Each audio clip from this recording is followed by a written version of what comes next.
As the great empires of Europe went to war, so did their colonies throughout the globe.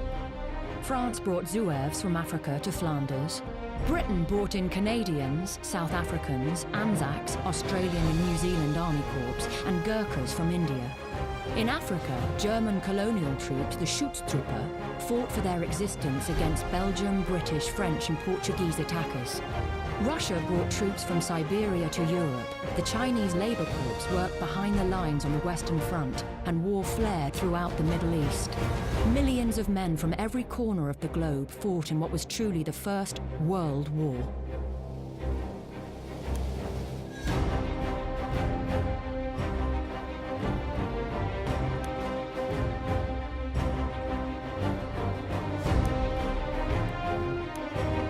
No other war in history had brought such change so quickly as World War I. It's been said that between 1914 and 1918, the world went from 1870 to 1940. And in many ways, it is true. Men rode into war on horses and rode out of it in tanks. In August 1914, old school met new as infantry marched out en masse in brightly coloured uniforms against machine guns. The new school won.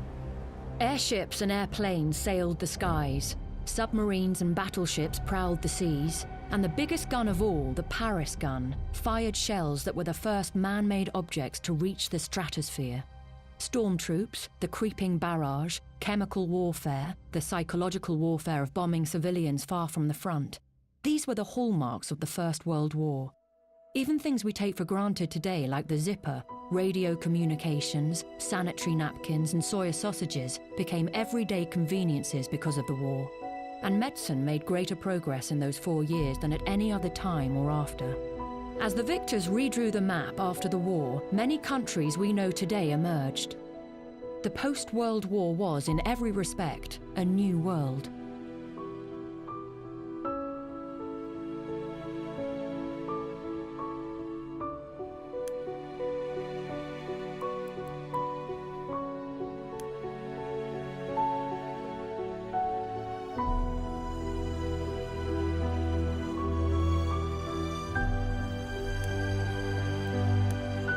Europe, before the Great War, is often described as tranquil and peaceful. But in the decades before the Great War broke out, there had been Balkan Wars, the Russo-Japanese War, terrorism, assassinations, and increasing demands for civil rights and self-governance throughout the empires. And so, when Austrian Archduke Franz Ferdinand was shot, at first it barely caused a ripple. In Britain and France, it was seen as just another political assassination in a far-off corner of Europe where things like that happened. It was certainly not a reason to go to war. But all the nations who went to war did have other reasons, and as it turned out, that assassination was the perfect foil to make the dominoes fall. Austria-Hungary wanted an empire to the Mediterranean. Russia wanted influence in the Balkans. Germany feared Russian economic expansion and also wanted a larger global empire. France wanted back the lands it had lost to Prussia. Britain wanted to curb German expansion, especially naval and colonial expansion, while preserving its own worldwide empire. Some leaders also saw war as a way to silence the protests and boost nationalism. But it wasn't just political, war was big business. Someone would have to supply the troops, to produce the weapons, ammunition and uniforms. Those someones would make fortunes.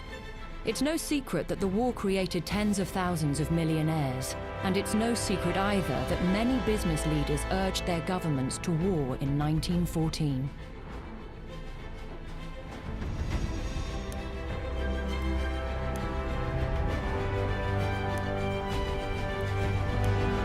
The sheer force of the German spring offensive in 1918 had stunned the British, pushing them back almost to Amiens before they could stop the Germans at the outskirts of the city.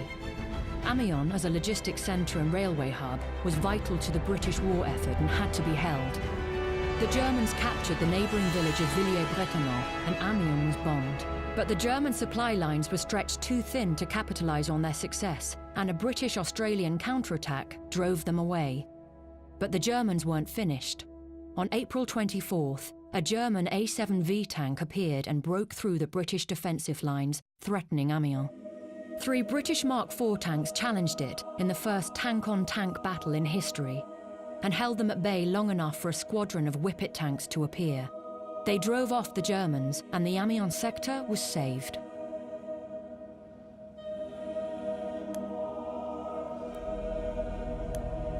The chateaux of France were the traditional homes of the nobility. Some resembled villas, others were more like castles. During the war, many of these fell into German hands, which then would serve as luxurious quarters for generals and high-ranking staff. Captured enemy officers and ace pilots enjoying the privileges of rank and title were often housed in these salubrious retreats. However, as the war gathered pace and the front spread, many soon became the scenes of vicious battles.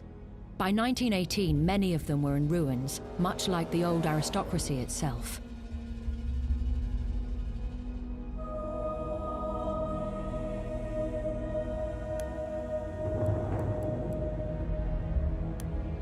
After the Ottoman Empire failed to take the Suez Canal from the British in early 1915, the British pursued them into the desert, and a new front was created that lasted till the very end of the war. Desert fighting was very different from the battlefields of Europe, but tanks made their appearance even here at the Second Battle of Gaza. The goals were Damascus, Aleppo, and the prevention of an operational Berlin-Baghdad railway for the Central Powers, who had already connected Berlin with Constantinople. The British also helped the Arab revolt against the Ottomans that grew in strength throughout the region. When Damascus fell, the revolt was complete. The lasting result was British control over Palestine and French control over Syria and Lebanon. The lines drawn by this conflict are still in dispute to this day.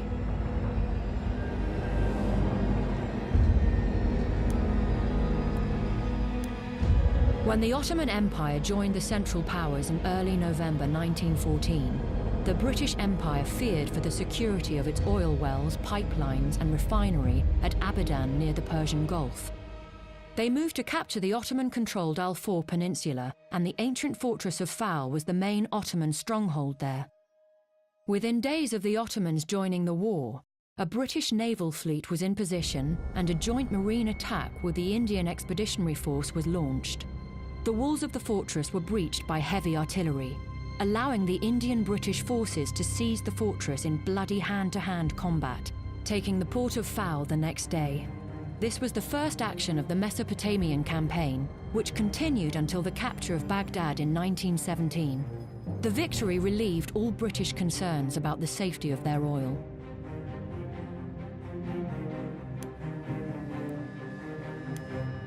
The shadowy depths of the Argonne Forest provided the setting for the Meuse-Argonne offensive. This was part of the final Allied offensive that ended with the armistice on November 11, 1918. Its objective was to take the railway hub at Sedan, breaking the German supply network to France and Belgium. It would be no easy task. The deep forest was a labyrinth, teeming with German machine gun defenses. And while there were well over 1 million American troops attacking, they were inexperienced and would face nearly 500,000 dug-in Germans, battle-hardened and resolved to hold their ground.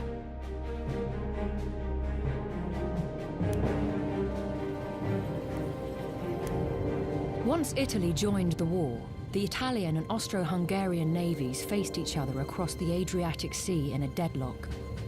The Italian navy was superior in numbers and quality, but the Albanian and Dalmatian coastal harbours were better fortified and easier to defend.